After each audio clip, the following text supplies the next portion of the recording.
हमारे पास एक सिलेंडर है जो पूरी तरह से हॉलो है। जैसे फॉर एग्जांपल अगर हम बात करें कि एक परफेक्टली सिलेंड्रिकल बॉडी है, अगर एक बॉटल मान लीजिए 1 लीटर की कोई वाटर बॉटल है जो कि परफेक्टली सिलेंड्रिकल बॉडी है, तो हम ये कहेंगे कि उसमें जब तक पानी नहीं भरा जाता तब तक वो खाली है। खाली है मतलब बीच में जो स्पेस है उसमें कोई सॉलिड नहीं भरा हुआ है, वो हॉलो है पूरी तरीके से। तो ऐसे केस में जो सिलेंडर बनता है उसको हम बोलते हैं hollow cylinder. Moment of inertia of a hollow cylinder मैं किस तरह से निकालूंगा, देखिएगा।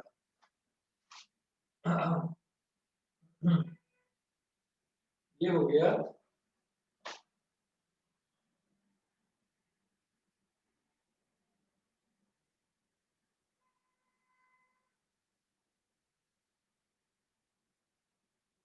एक सिलेंडर हो गया, और ये सिलेंडर है हॉलो सिलेंडर, मतलब ये सॉलिड नहीं है। It is a hollow cylinder. Hollow cylinder का मतलब क्या है कि ये जो इसका जो सेंटर है ऊपर वाला और ये नीचे वाला, तो जो सेंट्रल एक्सिस है वो ऐसे गुजर रही है।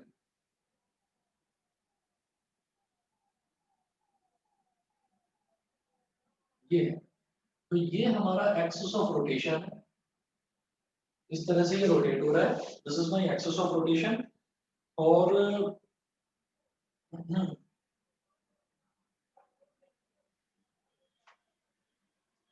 फिर मैंने बोला कि यहाँ से लेकर और यहाँ तक जो इसका रेडियस है, रेडियस हमने बोल दिया कैपिटल आर। ठीक है, तो हम ये कहेंगे कि अगर पूरा, अगर मान लीजिए यहाँ पर ये जो हॉलो सिलेंडर है, इस हॉलो सिलेंडर का जो पूरा मास है उसको अगर मान लीजिए मैं मान लेता हूँ कैपिटल एम। अगर हम कैपिटल एम मान लेते हैं पूरे मास को, suppose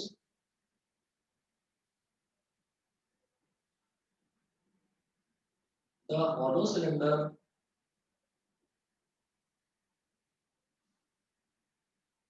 has mass capital M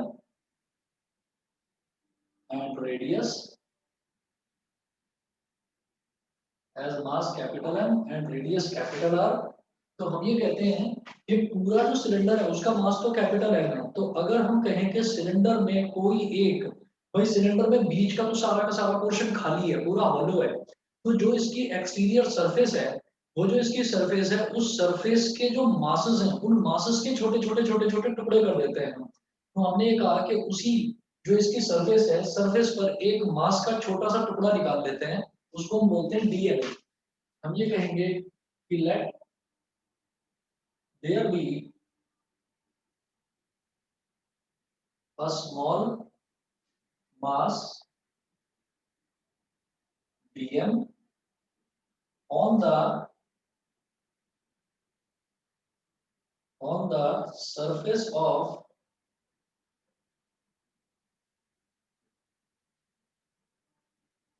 on the surface of this cylinder. Let there be a small mass dm on the surface of this cylinder.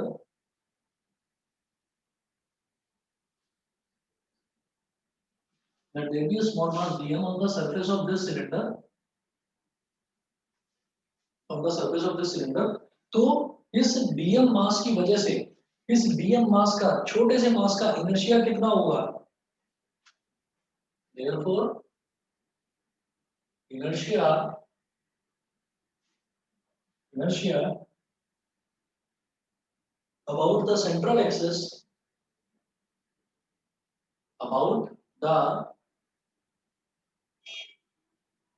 inertia about the central axis। inertia हम अलग अलग bodies का इतना कर चुके हैं कि हमको मालूम है इनर्शिया क्या होता है, कि mass into axis of rotation से जो डिस्टेंस होता है, मास इनटू डिस्टेंस का स्क्वायर, उसको हम इनर्शिया बोल देते हैं। मास इनटू जो डिस्टेंस है, डिस्टेंस का स्क्वायर, ये हमारा इनर्शिया होता है।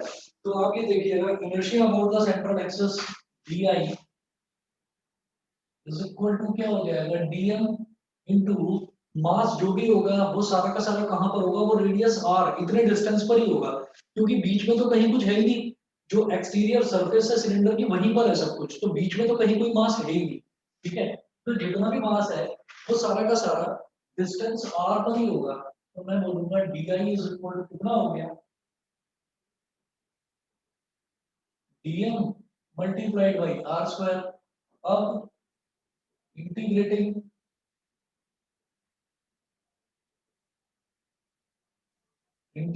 बोथ साइड्स, जब इंटीग्रेट करेंगे तो integration of D I is equal to integration R square और डीएम। अब क्या करिए, यहाँ से ये जो सॉरी स्मॉल आर स्क्वायर मैंने गलत लिखा, कैपिटल आर स्क्वायर लिखना चाहिए था क्योंकि रेडियस कैपिटल आर है, डिस्टेंस जो है वो कैपिटल आर है। तो यहाँ पर कैपिटल आर स्क्वायर लिखिए और capital R is a constant, D I को जब इंटीग्रेट करेंगे तो क्या आ जाएगा आई। इसी तरह से कैपिटल आर स्क्वायर बाहर आ गया और ये डीएम है। ठीक, डीएम को जब इंटीग्रेट करेंगे तो क्या आ जाएगा, टोटल मास आ जाएगा बॉडी का। बॉडी का टोटल मास कितना है, कैपिटल है। तो I is equal to R square multiplied by M. तो I कितना हो गया, एम आर स्क्वायर। भाई जब हम इंटीग्रेट करेंगे इसको डीएम को, मास को, तो मेरे पास आ जाएगा एम, स्मॉल एम आएगा। ठीक है, तो हमने ये कहा कि वो स्मॉल एम क्या आ गया, जब हम इंटीग्रेट कर रहे हैं तो पूरे के पूरे सिलेंडर का मास आ गया, और पूरे सिलेंडर का मास स्मॉल एम नहीं है, कैपिटल एम। तो इसलिए कैपिटल एम लिख दिया। इंटीग्रेशन का मतलब ये होता है कि छोटे छोटे छोटे छोटे जितने भी टुकड़े हैं उन सबका एडिशन कर देना। तो छोटे छोटे जितने भी मासेस हैं उन सारे मासेस को अगर मैं ऐड करूं तो पूरे सिलेंडर का मास आ जाएगा, which is capital M. I is equal to M R square हो गया। ये बताइए क्लियर है सबको कि नहीं, बताइए Yes, sir. कितना क्लियर है, बताइए। ऐश्वर्या, आदित्य, अनुष्का, हर्ष, Yes, बताइए। sir. Clear है. सभी को क्लियर है, ठीक है। कनिष्का, एकांश, दृष्टि, मिलन, Yes, sir. Yes, sir. ठीक है, Yes, sir. आनंद, टीना। चलो जी, अगला देखते हैं। ये तो हो गया हमारा हॉलो सिलेंडर के केस में। अब मैं बात करता हूँ सॉलिड सिलेंडर। सॉलिड सिलेंडर का मतलब ये है कि ऐसा सिलेंडर जो पूरा का पूरा सॉलिड है, जो कहीं बीच में हॉलो नहीं है। तो अगला देखेंगे M I of a solid cylinder. अब मैं सॉलिड सिलेंडर का मोमेंट ऑफ इनर्शिया लेकर चलूंगा, तो ये देखिएगा ये किस तरह से निकाला जाएगा।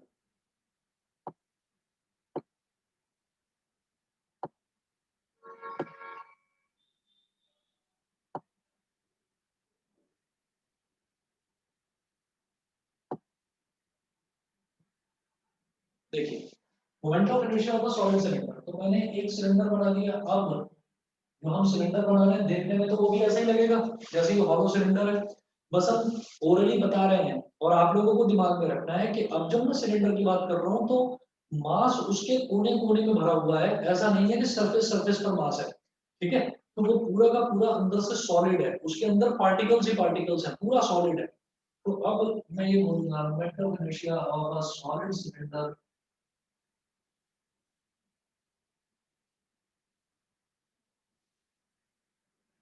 ये इसका सेंट्रल एक्सिस हो गया।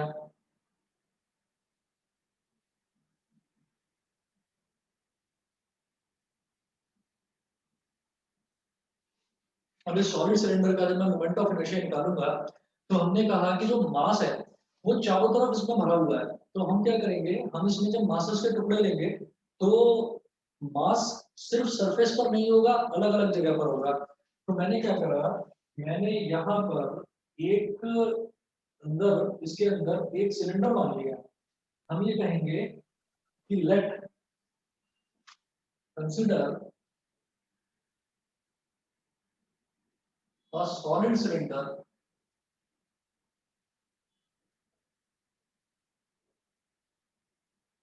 consider a solid cylinder whose mass is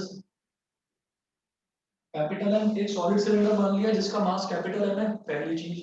दूसरा, हम ये कहेंगे उसका जो रेडियस है ये जो रेडियस है पूरा का पूरा रेडियस, ये हमने कैपिटल आर मान लिया। रेडियस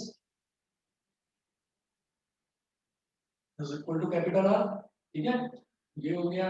और फिर ना इसकी डेंसिटी भी मान लेते हैं हम कुछ, डेंसिटी, क्योंकि ये पूरा भरा हुआ है सिलेंडर। तो डेंसिटी हो गई रो, डेंसिटी रो, जानते हैं ना ये वाला सिंबल आप लोग, डेंसिटी को बोलते हैं रो। ठीक, तो ये हमारे पास डेंसिटी होगी। तो अब हम ये कहेंगे कि हाँ एक चीज और, height of the cylinder, height बोल दीजिए या लेंथ बोल दीजिए,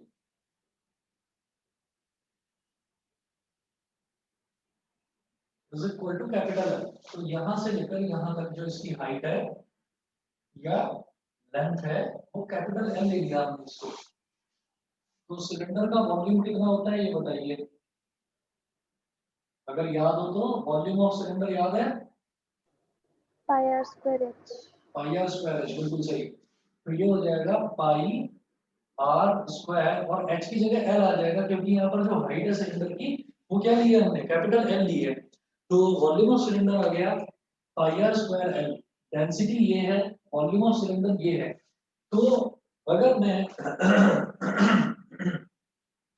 मास पर यूनिट वॉल्यूम की बात करता हूं तो वो डेंसिटी आ जाती है। तो हम ये कहेंगे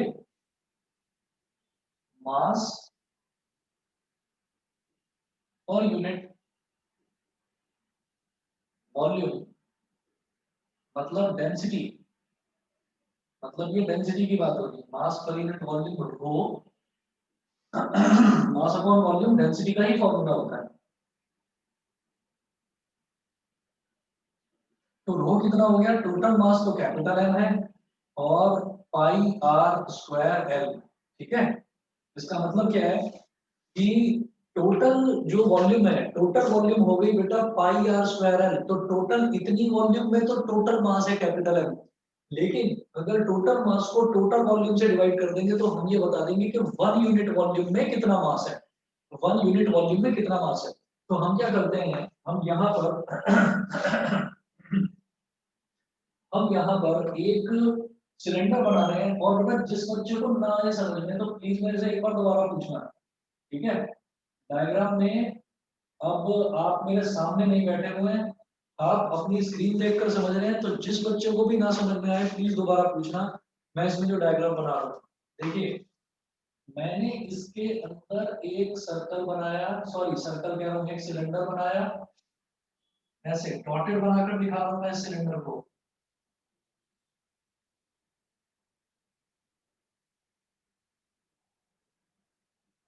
ठीक है।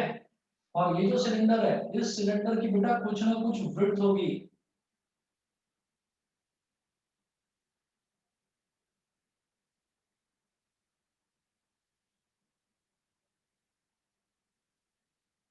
ठीक, अब पता नहीं आप लोगों को ये समझ में आ रहा है या नहीं आ रहा है। मैं दोबारा आपको बता देता हूँ कि ये जो सेंट्रल एक्सिस है, सेंट्रल एक्सिस से यहाँ तक का जो डिस्टेंस है, this we are taking as X, ये एक्स हो गया। और ये जो इसकी विड्थ है, मामूली सी जो विड्थ है, इसको बेटा मैंने ले लिया डी एक्स, मैं अलग मेंशन कर दिया मैंने डी एक्स, ठीक है। इतना दिखाई दे रहा है या मैं अलग से कुछ बनाकर दिखाऊं? इतना बता दीजिए, सबको दिखाई दे रहा है?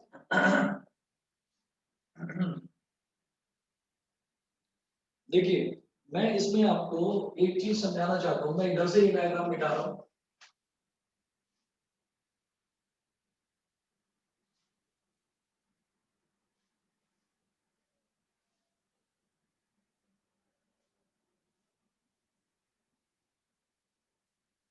हम ये कहेंगे कि ये जो सिलेंडर है ना, इस सिलेंडर को हम ऐसा मान लेते हैं। फॉर एग्जांपल आप ये देखिएगा कि जैसे मान लीजिए हम एक पेन की बात करते हैं, हम एक पेन की बात करते हैं, मान लीजिए हम इस मार्कर की बात करते हैं।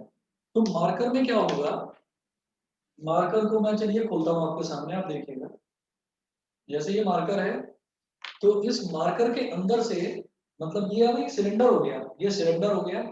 अब इस मार्कर के अंदर अगर हम देखें तो आप ये देखिएगा इसके अंदर एक ना ये सिलेंड्रिकल ये निकलता है जिसके अंदर इंक भरी जाती है, ठीक है। तो क्या हो गया कि ये एक सिलेंडर है, इस सिलेंडर के अंदर एक और सिलेंडर हमने ऐसे डाल दिया, इंसर्ट कर दिया।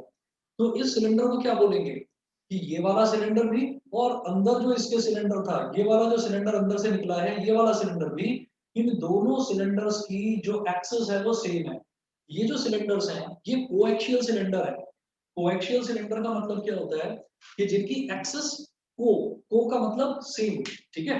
जिनकी एक्सिस जो है, जैसे हम अगर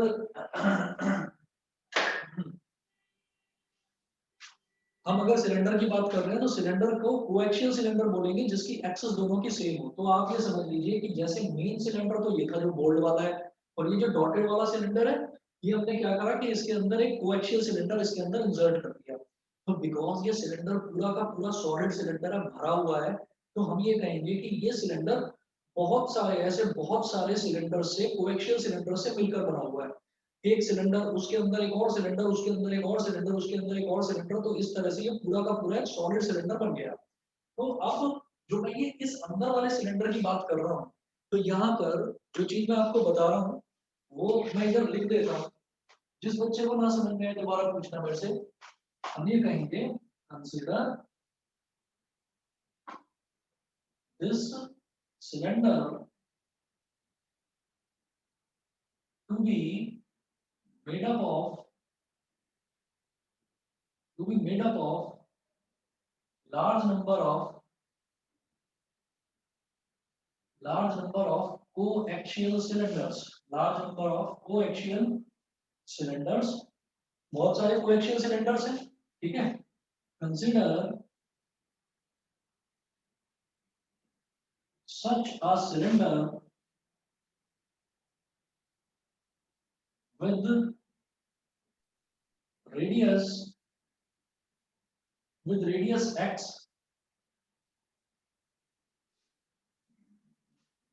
and width dx। एक ऐसे ही सिलेंडर को आप कंसीडर करिए जिसका रेडियस x है और विड्थ dx है, ठीक है। तो अब आप एक चीज देखिएगा कि ऐसे सिलेंडर की अगर मान लीजिए मेरे को वॉल्यूम निकालने के लिए बोला जाए, तो ऐसे सिलेंडर की मैं वॉल्यूम किस तरह से निकालूंगा ये देखिएगा आप। देखो अब मैं जो हूं ना, ये जो सिलेंड्रिकल शेल एक बनी है, ये सिलेंड्रिकल शेल का मैं सबसे पहले क्रॉस सेक्शनल एरिया निकालूंगा। देखो ध्यान देना भाई, ये जो सिलेंडर है ना, ये सिलेंडर, इस सिलेंडर का मैं टॉप व्यू देख रहा हूँ। आप ये देखिए, अगर मान लीजिए ये मार्कर एक सिलेंडर है, मान के लीजिए है सिलेंडर, ये जो मार्कर एक सिलेंडर है, अगर मान लीजिए मैं इसका टॉप व्यू देखूंगा, आप देखिएगा इसका टॉप व्यू। तो टॉप व्यू अगर आप देख रहे हैं तो अब आपको इसकी लेंथ नजर नहीं आ रही है। अब आपको सिर्फ और सिर्फ ऐसा नजर आ रहा है कि सर तो एक गोल सा ना सर्कल दिखा रहे हैं मेरे को। तो आपको ये गोल सा सर्कल दिखाई दे रहा है सभी बच्चों को, ठीक है।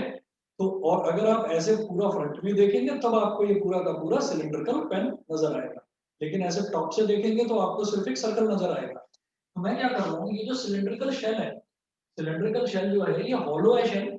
मैंने इस सिलेंड्रिकल शेल को क्या करा, ऐसे निकाल कर रख दिया और इसका टॉप व्यू देखूंगा मैं। तो सिलेंड्रिकल शेल का टॉप व्यू देखिएगा, ये ऐसा हो जाएगा।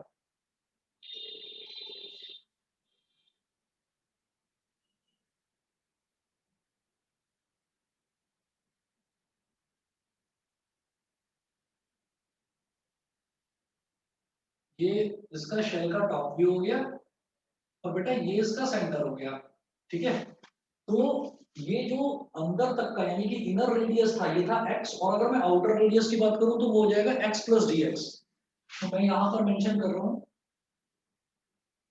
कि यहां से लेकर यहां तक वाला जो था ये तो था x, और ये जो है इतना, ये है dx, ठीक है। तो क्रॉस सेक्शनल एरिया इसका किस तरीके से निकलेगा, क्रॉस सेक्शनल एरिया देखो आप ध्यान से समझिएगा। मैं ऐसी ही चीज, ऐसी सेम चीज मैं आपको पहले भी समझा चुका हूं, वो मैंने आपको रिंग के केस में समझाई थी। तो वो रिंग को रिकॉल करते हुए आप समझिएगा कि इसको अगर मैं काट दूं ऐसे, और काट के मैं इसको इस तरीके से खोल दूं, अगर मान लीजिए मैं अंदर वाले की बात करता हूं, ये जो हमारे पास अंदर है, अगर मान लीजिए मैं सिर्फ इस केवल एक सर्कल की बात करता हूं, तो इस सर्कल का जो ये कर्व्ड लेंथ है, ये कर्व्ड लेंथ कितनी आ जाएगी, इसके सर्कमफ्रेंस के बराबर। सर्कमफ्रेंस क्या हो जाएगा, सर्कमफ्रेंस होता है 2 पाई r, लेकिन यहाँ पर रेडियस r नहीं है, यहाँ पर रेडियस है x, ठीक है। तो मैं कर्व्ड लेंथ की बात करता हूँ, तो कर्व्ड लेंथ हो जाएगी 2 पाई r which is 2 pi x in this case. यहाँ पर वो 2 पाई x है। तो मैं क्या करूंगा, मैं इसको काट कर ना ऐसे खोल दूंगा, तो आप ये समझिए कि मैंने इसको खोल दिया ऐसे।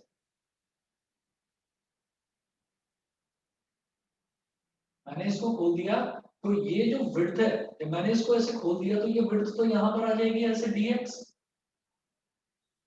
ये विड्थ तो यहाँ पर आ गई, dx हो गया। और ये जो लेंथ है पूरी की पूरी, ये क्या हो जाएगी बेटा, ये हो जाएगा मेरा सर्कमफ्रेंस 2 पाई x। मेरे को ये चीज बता दीजिए, सब बच्चों को क्लियर है कि मैंने इसको काट कर और ऐसे खोल दिया है, ठीक है, तो ये लेंथ हो जाएगी इसकी सरकमफ्रेंस, सरकमफ्रेंस अब खुल गया तो सरकमफ्रेंस ऐसे लेंथ की तरह लेंथ की शेप में आ गया, तो वो लेंथ हो गई 2πx और ये विड्थ हो गई dx। कनिष्का क्लियर है ये चीज? Yes, sir.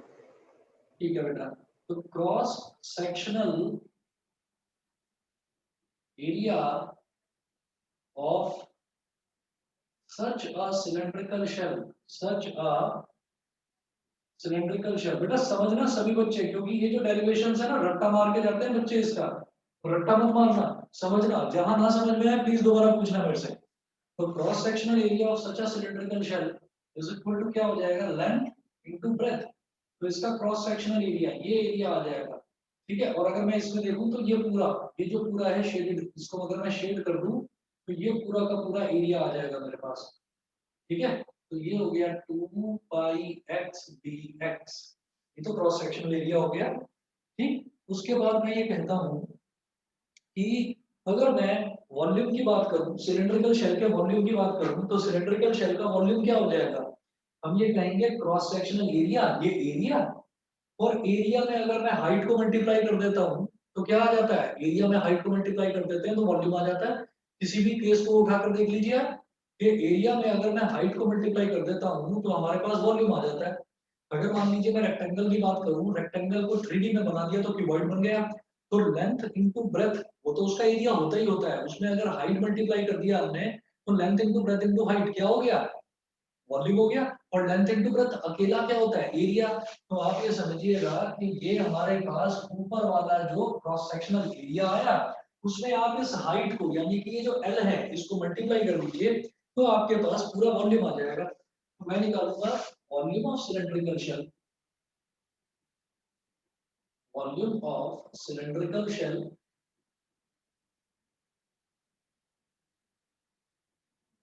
Is equal to area into height, ठीक है। ये फंडा मुझे लगता है सबको आता ही होगा, एरिया में हाइट मल्टीप्लाई कर देते हैं तो वॉल्यूम आ जाता है, ठीक है। ये करने के बाद देखो क्या करेंगे, एरिया है 2πx dx, 2πx dx, और हाइट कितनी है l, तो 2πx dx, ये l हो गया। अब हम ये कहेंगे कि मेरे पास इतनी वॉल्यूम है, मेरे पास इतनी वॉल्यूम है, इतनी वॉल्यूम का, इतनी वॉल्यूम का मास कितना होगा, क्योंकि हमें अपने मुद्दे से भटकना नहीं है। हमारा मुद्दा क्या है कि हम निकालना चाहते हैं moment of inertia. Moment of inertia में मेरे को मास की सख्त जरूरत होती है, तो मैं मास पर यूनिट वॉल्यूम निकाल चुका हूँ। मास पर यूनिट वॉल्यूम मेरे पास ये था, मतलब 1 यूनिट वॉल्यूम का मास इतना, तो इतनी यूनिट वॉल्यूम का मास कितना, इसमें इसको मल्टीप्लाई कर देंगे तो हम ये कहेंगे therefore mass of this cylindrical shell, mass of this cylindrical shell, इसको इक्वेशन नंबर बेटा 1 बोल दीजिए कि मैं इसकी हेल्प लेकर बना रहा हूं ये, कि mass of this cylindrical shell, 1 unit volume का मास इतना, तो इतनी यूनिट वॉल्यूम का मास कितना, this into this is equal to, ये हो जाएगा m upon pi capital R square L, capital R square L into 2πx, 2πx इस L को अंदर ले लीजिए, 2πxl dx, एक L से ये L कैंसिल आउट हो गया, पाई से ये पाई कैंसिल आउट हो गया, तो ये मेरे पास आ गया 2m, बेटा दिखाई दे रहा है नीचे का 2m, 2m upon R square और x dx, केवल ये बचा x dx। यस सर, दिखाई दे रहा है। ठीक है जी। अब इसके बाद आप ये देखिएगा कि mass of this cylindrical shell, इस सिलेंड्रिकल शेल का मास आ गया, यहां कर रहा हूं मैं इसको, आगे इस तरफ कर रहा हूं, देखिएगा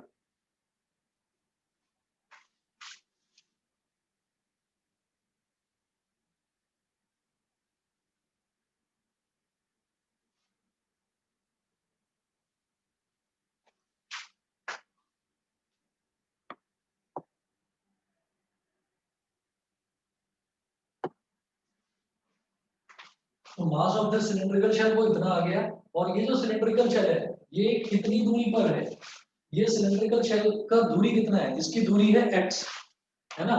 तो जब मैं इसका मोमेंट ऑफ इनर्शिया निकालूंगा तो मोमेंट ऑफ इनर्शिया हो जाएगा m इंटू एक्स का स्क्वायर, ठीक है। तो ये जो mass of the cylindrical shell है इसको मैंने क्या मान लिया, ये जो मास है इसको मैंने मान लिया small m, therefore moment of inertia of this shell, इसका मोमेंट ऑफ इनर्शिया इस शेल का कितना आ जाएगा, I is equal to M X square. तो जब मैं एक छोटा सिलेंड्रिकल शेल ले रहा हूं तो उसके मोमेंट ऑफ इनर्शिया को भी छोटा ही मानूंगा, मतलब डी बोलूंगा उसको। तो D is equal to M X square, D is equal to M की वैल्यू डालिए यहाँ से, क्या हो जाएगा 2m upon R square X D X into X square, ठीक है। तो जी डी इज इक्वल टू कितना हो गया 2m अपॉन आर स्क्वायर और x इंटू एक्स स्क्वायर क्या हो गया x क्यूब dx, ठीक है। अब आप ये देखिएगा कि ये जो x है ना वैल्यू, ये जो x है ये इससे छोटी छोटी छोटी भी हो सकती है और इससे बड़ी बड़ी बड़ी भी हो सकती है। तो ये जो x रेडियस है ये कितना हो सकता है, ये कम से कम कितना हो सकता है, ये कम से कम हो सकता है बिल्कुल 0 के बराबर, ना के बराबर, ये बिल्कुल इसकी एक्सिस पर। और ज्यादा से ज्यादा कितना हो सकता है कि इसके पूरे रेडियस कैपिटल R के बराबर, ठीक है, पूरे रेडियस कैपिटल R के बराबर। तो ऐसे ही करके बहुत सारी सिलेंड्रिकल शेल्स, एक शेल दूसरी शेल तीसरी शेल, एक के अंदर एक हमने भर दिया तो ये एक सॉलिड सिलेंडर बन गया। तो मैं ये कहूंगा कि इंटीग्रेटिंग बोथ साइड्स, इसको दोनों तरफ आप इंटीग्रेट करिए तो ये हो जाएगा integration of D I is equal to integration of 2m upon R square और x क्यूब dx। और एक चीज ध्यान रखिएगा कि मैं किसके रिस्पेक्ट में इधर इंटीग्रेट कर रहा हूँ, x के रिस्पेक्ट में। तो x मेरा कहां से कहां तक वेरी हो सकता है, 0 से लेकर और फाइनली कैपिटल R तक, ठीक है। ये हो गया 0 और ये हो गया कैपिटल R, तो 0 से कैपिटल R तक मेरा x वेरी करेगा। अब जरा क्या करते हैं, अब मैं इस पोर्शन को मिटा रहा हूँ, अब मैं इसको आगे इधर कंटिन्यू कर रहा हूँ क्योंकि डायग्राम मिटाऊंगा नहीं इसका, ठीक है।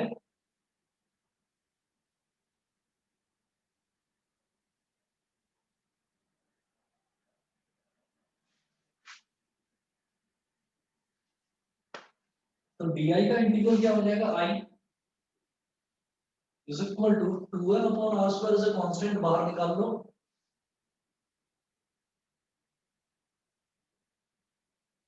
इंटीग्रेशन 0 से capital R x cube dx। मैं जानता हूं x की पावर n का इंटीग्रेशन क्या होता है, x की पावर n+1 अपॉन n+1। तो x की पावर 3 का इंटीग्रेशन क्या हो जाएगा,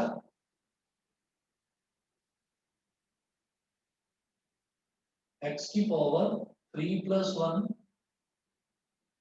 अपॉन 3+1 और लोअर लिमिट 0 और upper limit R, I is equal to 2m upon R square और ये हो गया x की पावर 4 अपॉन 4 इंटीग्रेशन 0 से R, 4 से कांस्टेंट बाहर निकालो, I is equal to 2m upon 4 R square. अब x की जगह R डालिए तो ये क्या हो गया R की पावर 4 माइनस, अब x की जगह 0 डालिए तो 0 की पावर 4, 2 1 जा 2, 2 2 जा 4, I is equal to m upon 2r square multiplied by ये हो गया r की पावर 4, इससे ये कैंसिल आउट होके r स्क्वायर आ गया, तो I इज इक्वल टू आ गया बेटा हाफ mr स्क्वायर। ये हो गया moment of inertia of a solid cylinder about its central axis.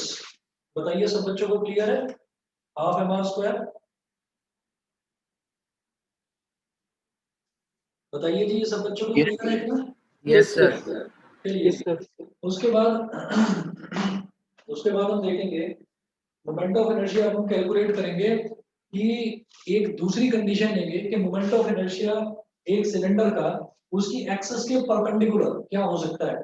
तो हम ये कहेंगे एक्सेस तो ये हो गई इसकी एक्सेस, ये तो इसकी सेंट्रल एक्सेस हो गई ना सिलेंडर की, और सिलेंडर की एक्सेस के परपेंडिकुलर क्या हो जाएगा, ऐसे, ठीक है। तो हमारे पास दो ऑप्शन है, या तो हम उस एक्सेस को ऐसे बनाकर दिखा दें, और या फिर हम क्या करें, ये जो सिलेंडर है इस सिलेंडर को ऐसे हॉरिजॉन्टली लिटा दें, और ऐसे रखने के बाद अब फिर परपेंडिकुलरली निकाल कर देखें। देखिएगा जरा मैं क्या कहना चाह रहा हूँ, तो आप समझेंगे, अभी डायग्राम बनाता हूँ मैं। देखिएगा हमने क्या करा, पहले मैं इसकी नेक्स्ट हेडिंग आपको समझाता हूँ। सबसे पहले हमने देखा moment of inertia of a hollow cylinder, वो आप समझ गए होंगे, ज्यादा मुश्किल नहीं था, mr² था simply. Moment of inertia of a solid cylinder हो जाएगा हाफ mr²। इसके बाद अब तीसरा केस देखूंगा, वो भी सॉलिड सिलेंडर का ही है, थोड़ा सा उसमें चेंज है, देखिए ना समझ में आए तो बताना मेरे को।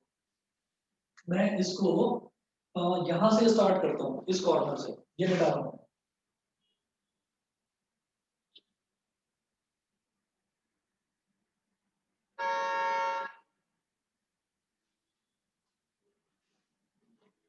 तो नेक्स्ट इसमें टॉपिक है moment of inertia of a solid cylinder about an axis through its centre and perpendicular to its axis.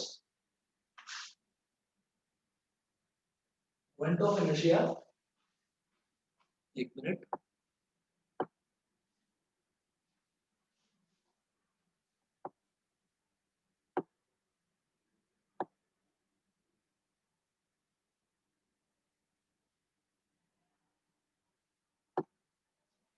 Moment of inertia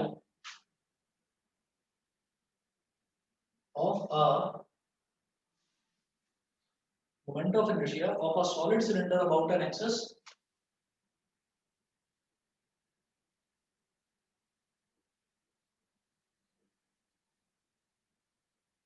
of a solid cylinder about an axis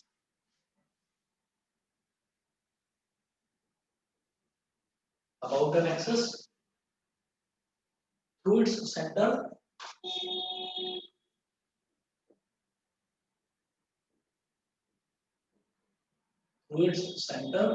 and perpendicular to its axis। कुछ समझ में नहीं आया कि case क्या है, अभी बताता हूँ। Moment of inertia of a solid cylinder about an axis, solid cylinder का मोमेंट ऑफ इनर्शिया निकालना है एक ऐसी एक्सिस के थ्रू जो उस सॉलिड सिलेंडर के सेंटर से होकर गुजरती हो, इस तरह से परपेंडिकुलरली सेंटर से होकर गुजरती हो, और ये जो इसकी ओरिजिनल एक्सिस है इस ओरिजिनल एक्सिस पर परपेंडिकुलर हो। तो आप क्या करिए, ये जो सॉलिड सिलेंडर ऐसे रखा हुआ है इसको ऐसे लिटा दीजिए, इसको ऐसे रख दीजिए। तो मैं सॉलिड सिलेंडर को लिटाने वाला हूँ। मैंने क्या करा कि ये सॉलिड सिलेंडर को मैंने ऐसे, इस तरीके से मैंने इसको हॉरिजॉन्टली प्लेस कर दिया। तो हॉरिजॉन्टली ये हमारा ऐसे हो गया सिलेंडर,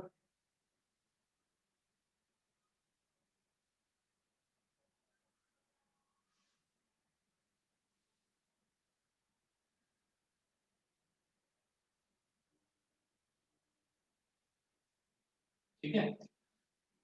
अब कहां से, बिल्कुल इसके सेंटर से, भाई ये सिलेंडर इतना है, सिलेंडर की लेंथ L है, तो मैं बिल्कुल इसके सेंटर पर एक एक्सिस बनाता हूँ। सेंटर पर मैंने एक ये नई एक्सिस बना ली, ठीक है। और ये जो नई एक्सिस बनाई है इस नई एक्सिस को बेटा हम बोल देंगे y डैश। टोटल लेंथ इसकी L थी, तो यहां से लेकर यहां तक वाली लेंथ हो गई L/2। सिमिलरली यहां से लेकर यहां तक वाली लेंथ भी हो गई L/2। L/2 और L/2 ये दो लेंथ्स हो गई इसकी, इस तरह से, ठीक। ये वाली एक्सिस हो गई y डैश, ठीक। ये वाली एक्सिस जो इसकी है ये है इसकी ओरिजिनल एक्सिस, ठीक है। अब हम क्या करेंगे, अब मैं इस एक्सिस के अबाउट इस सिलेंडर को इस तरीके से ऐसे ऐसे ऐसे ऐसे गोल गोल घुमा दूंगा, ठीक है। रहेगा तो ये सिलेंडर ही, लेकिन पहले क्या था, पहले ये सिलेंडर ऐसे ऐसे ऐसे ऐसे घूम रहा था, मतलब पहले ये पेन ऐसे ऐसे घूम रहा था। अब ये जो पेन है इसको बीच में से ऐसे फिक्स कर दिया जाएगा, और अब ये पेन इस तरीके से घूमेगा, ऐसे घूमेगा, हॉरिजॉन्टली घूमेगा। ये चीज हो गई। तो इसमें देखो कैसे करेंगे कि हमारे पास बिल्कुल वही हम फंडा लेकर चलेंगे। हमने कह दिया कि ऐसे y डैश, तो यहाँ पर क्या लेंगे, वहां लेकर चले थे बेटा मास पर यूनिट वॉल्यूम, यहाँ लेकर चलेंगे मास पर यूनिट लेंथ, ठीक। तो देखना जरा, मैं कहूंगा लेट लेट क्या m तो इसका मास था ही, let m be the mass of cylinder. इस सिलेंडर का मास m हो गया, ठीक है। तो मास पर यूनिट लेंथ,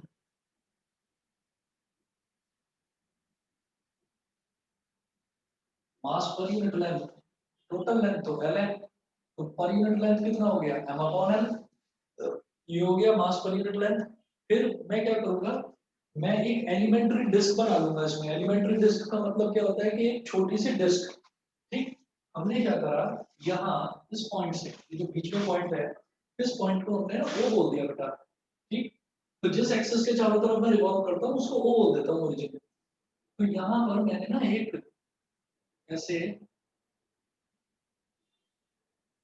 एक डिस्क, मतलब एक मैंने डिस्क निकाल ली यहाँ पर। डिस्क की कुछ विड्थ भी होगी, तो विड्थ ये ले ली मैंने इसकी।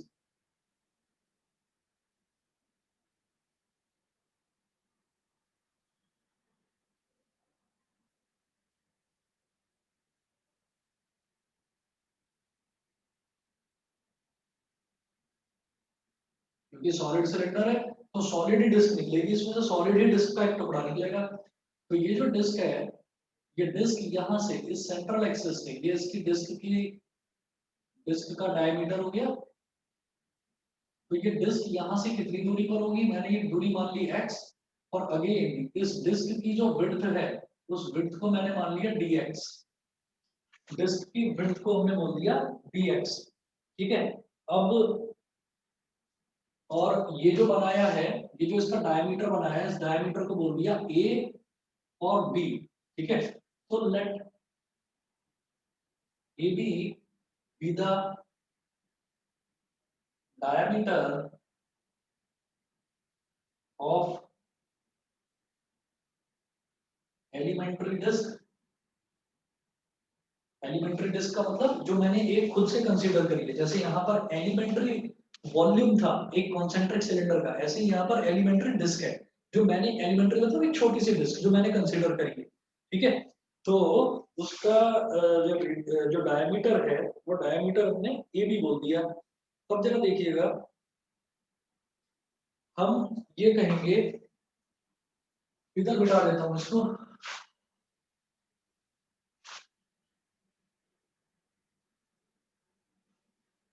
कि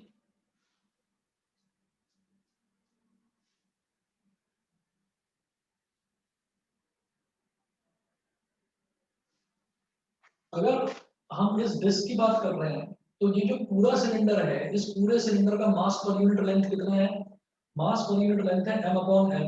तो ये जो डिस्क है मेरी, ये डिस्क भी तो इसी सिलेंडर का हिस्सा है, ठीक है। तो पूरा जो लेंथ है कैपिटल L, उसका मास तो कैपिटल M है, तो 1 यूनिट लेंथ का मास कितना हो गया m अपॉन l। तो मैं ये कहूंगा mass of this elementary, mass of this elementary disk, इस एलिमेंट्री डिस्क का मास मैंने स्मॉल m मान लिया। वो क्या हो जाएगा, जब पूरी लेंथ l का मास कैपिटल M है, तो 1 यूनिट का मास m अपॉन l। और ये छोटी सी लेंथ जो dx है, इसका मास कितना, m upon l into dx, m upon l into dx हो गया, ठीक है। फिर हम कहेंगे कि रेडियस ऑफ दिस डिस्क, इस डिस्क का रेडियस कितना होगा, कुल मिलाकर देखो भाई, ए बी डायमीटर है, तो जो ओरिजिनली हमारे पास सिलेंडर था, इस सिलेंडर का रेडियस कितना था, कैपिटल आर। तो डिस्क भी तो इसी में से निकला है टुकड़ा, तो इसका रेडियस भी कैपिटल आर ही होगा। तो radius of this disk is equal to capital R, ये हो गया, ठीक। अब ये करने के बाद में हम ये कहेंगे कि अबाउट द डायमीटर। अब याद रखिएगा, आप हमने जो एक ना सॉलिड डिस्क वाला निकाला था, तो सॉलिड डिस्क का हमने रेडियस, सॉरी सॉलिड डिस्क का जो हमने मोमेंट ऑफ इनर्शिया निकाला था अबाउट इट्स डायमीटर, वो था 1/4 m r²। 1/4 m r²। तो अबाउट इट्स डायमीटर, मैं इसके डायमीटर के अबाउट जब इसका निकालूंगा, तो ये हो जाएगा moment of inertia of this solid disc about its diameter।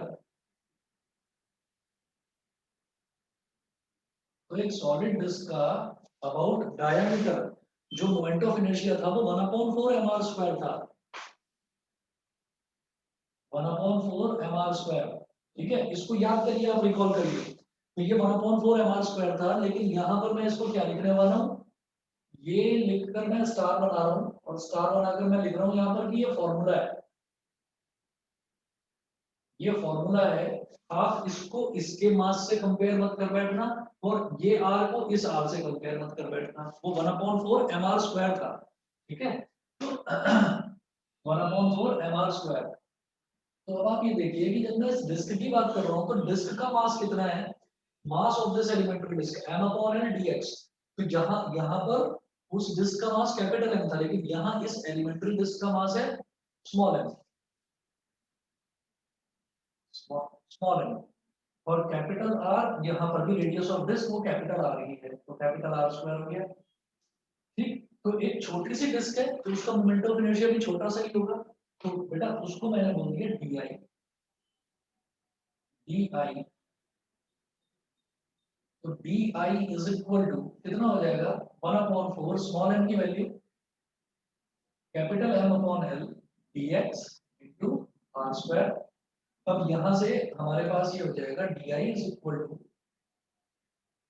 mr²/4l into dx, mr²/4l into dx।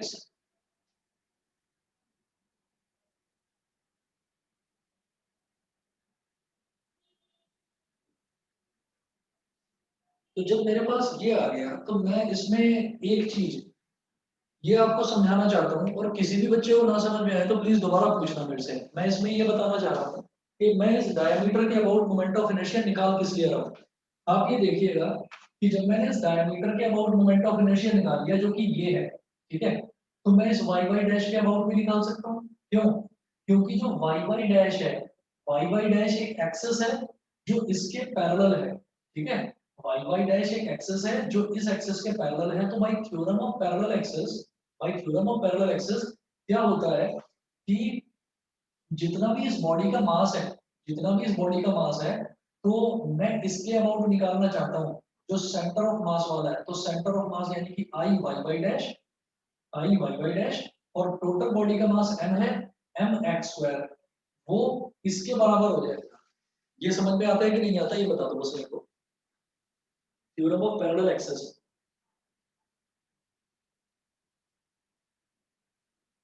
बताइए जी। यस ये सर, आ सिंपल गया। बात है।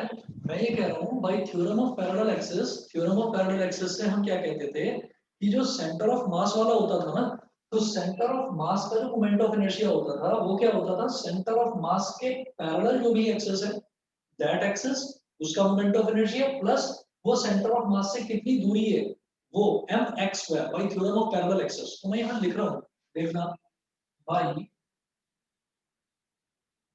थ्योरम ऑफ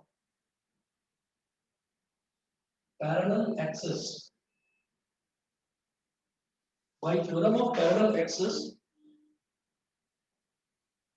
ये मिटा रहा हूं इधर से,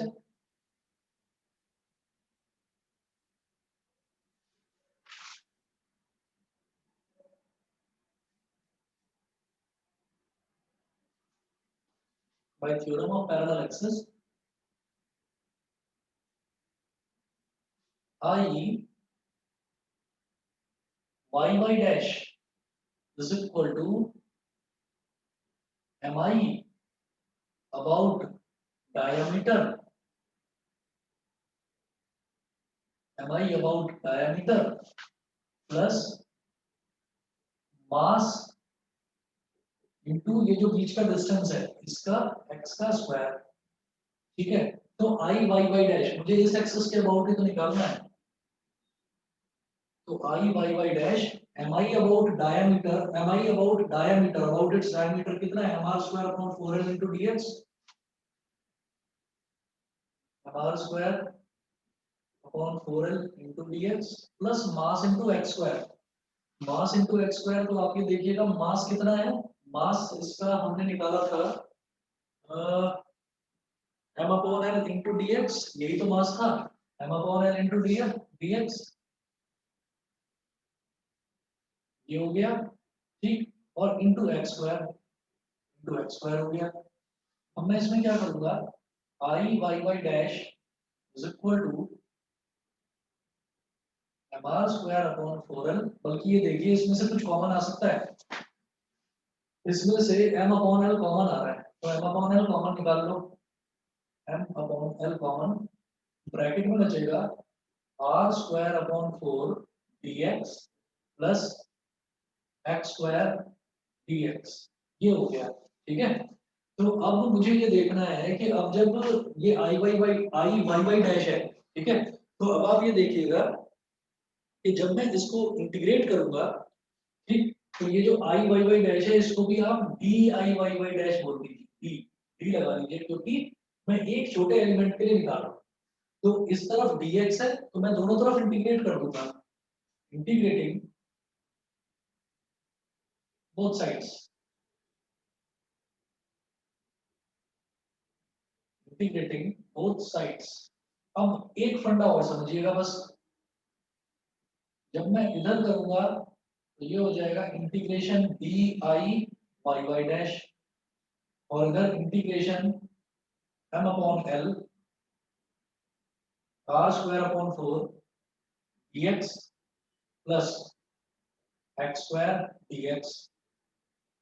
तो किसको इंटीग्रेट कर रहे हैं हम, dx है और ये भी dx है, मतलब x के रिस्पेक्ट में इंटीग्रेशन करा जा रहा है, तो x की लेंथ कितनी है, x कहां से कहां तक वेरी कर रहा है, इस तरफ अगर मैं ये ओरिजिन है तो इधर माइनस एल बाई टू बोलूँ तो इधर प्लस का एल बाई टू हो जाएगा, ठीक है, माइनस एल बाई टू बोलूँ तो उधर प्लस का एल बाई टू हो जाएगा। तो हम क्या कर सकते हैं कि ये हो गया मेरे पास आई वाई वाई डैश, इसका इंटीग्रेशन। अच्छा, सर दूसरा काम ये भी करा जा सकता है, हाँ जी बताइए। सर m अपॉन l के बाद नहीं आएगा ब्रैकेट, क्योंकि वो तो दोनों टर्म से मल्टीप्लाई नहीं, होगा। सही कह रहे हो, सही कह रहे हो, सही कह रहे हो, हाँ मैंने गलत लिखा, एम अपॉन एल के बाद आएगा ब्रैकेट, सही कह रहे हो, एम अपॉन एल के बाद ब्रैकेट आएगा क्योंकि ये मैं कॉमन ले चुका हूँ, ठीक है। अच्छा, तो एक मेरे पास ऑप्शन है कि मैं माइनस एल बाई टू से, मैं माइनस एल बाई टू से प्लस का एल बाई टू तक डिफरेंट इंटीग्रेट कर दूं, और दूसरा मेरे पास ऑप्शन है कि मैं जीरो से एल बाई टू तक इंटीग्रेट करूं, तो जितना मोमेंट, जितना हिस्सा इधर है उतना ही तो हिस्सा इधर है, तो जितना मोमेंट ऑफ इनर्शिया इतने पोर्शन का आएगा उतना ही इसका आएगा, मुझे टोटल का निकालना है, तो मैं क्या करूंगा, इतने का निकाल के उसे 2 से मल्टीप्लाई कर दूंगा, तो मेरा एक काम थोड़ा सा हल्का हो जाएगा कि मेरा लोअर लिमिट लगाने से मैं बच जाऊंगा। मैं लोअर लिमिट लगा सकता हूँ, देखिए हम माइनस एल बाई टू से प्लस एल बाई टू इसको कर सकते हैं, लेकिन मैं अपना काम आसान करने के लिए मैं इसको जीरो से एल बाई टू करूंगा और फिर ट्वाइस कर दूंगा, जीरो से एल बाई टू मतलब जीरो ये ओरिजिन है और एल बाई टू ये वाली लेंथ हो गई, तो इसको डबल कर देंगे तो पूरे का निकल जाएगा। तो मैं ऐसा करना चाहता हूँ कि मैं इसको यहाँ पर टू लगा दूं और ये कर दूं जीरो से एल बाई टू। बताइए बेटा, मेरी बात समझ में आ गई सबको, ठीक है। Yes sir. हाँ, तो मैंने टू ट्वाइस कर दिया और जीरो से एल बाई टू कर दिया। अब क्या होगा, ट्वाइस और m upon l is a constant, m upon l हमने बाहर निकाल दिया, फिर इंटीग्रेट करिए, अब लगा दो बड़ा ब्रैकेट और यहाँ इंटीग्रेट करना जीरो से एल बाई टू, जीरो से एल बाई टू और R square upon 4 dx plus इसको भी अलग से इंटीग्रेट करो जीरो से एल बाई टू, और m अपॉन l तो मैं पूरे में से बाहर निकाल चुका हूँ, ठीक, इसको अलग इंटीग्रेट कर रहा हूँ और इसको अलग इंटीग्रेट कर रहा हूँ, तो ये हो गया x स्क्वायर dx, ब्रैकेट बंद करिए, तो ये मेरे पास हो जाएगा 2m अपॉन l, और इस ब्रैकेट में R square upon 4 is a constant, R square upon 4 constant ले लिया, इंटीग्रेशन जीरो से एल बाई टू और केवल dx, ठीक है, फिर यहाँ x स्क्वायर dx का इंटीग्रल क्या हो जाएगा, x की पावर 3 अपॉन 3, भाई x की पावर 2 है तो x की पावर 2 प्लस 1 अपॉन 2 प्लस 1, तो x की पावर 3 अपॉन 3, और आप इसमें वो डालिए लिमिट्स, अपर लिमिट और लोअर लिमिट, तो जीरो से एल बाई टू, जीरो से एल अपॉन टू, ये हो गया, ठीक है। अब देखिएगा, अब मैं इस तरफ कर रहा हूँ, नीचे की तरफ ये मिटाकर इधर कर रहा हूँ,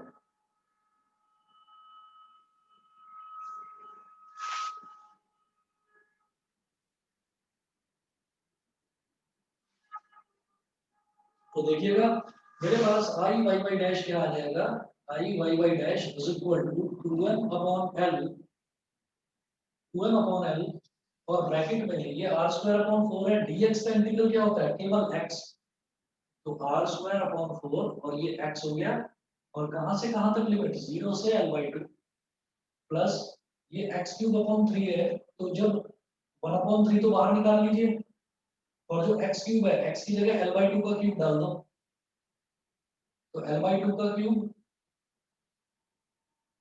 माइनस 0 का क्यूब ब्रैकेट में डालो, और ये ब्रैकेट बंद कर दो, भाई अपर लिमिट का क्यूब यानी कि l/2 का क्यूब माइनस 0 का क्यूब, ये हो गया। इसी तरह से यहाँ पर ये हो जाएगा 2m अपॉन l, और ब्रैकेट में ये है r स्क्वायर अपॉन 4, x की जगह l/2 डालो, तो l/2 माइनस 0 प्लस ये जब करेंगे तो ये कितना हो जाएगा, 0 क्यूब तो हट गया, l क्यूब अपॉन 8, 8 3 24, तो ये हो गया l क्यूब अपॉन 24, एक चीज तो ये हो गई।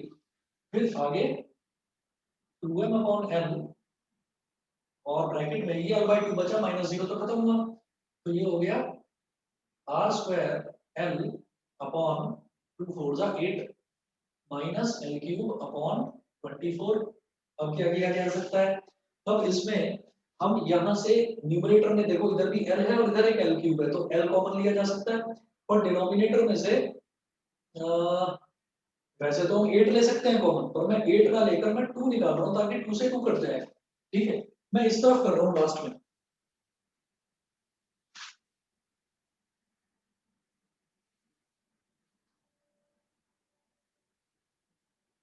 देखो क्या करेंगे, यहां से न्यूमरेटर से l निकाल लो बाहर,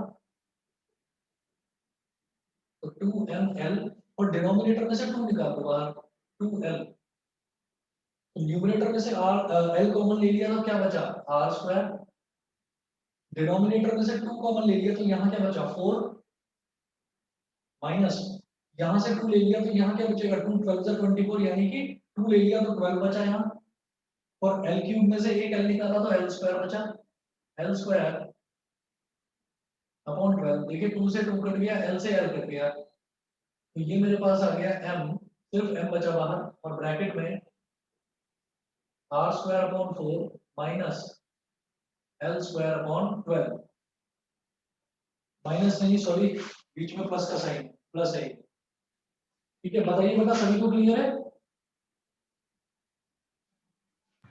यस सर। सभी को क्लियर है?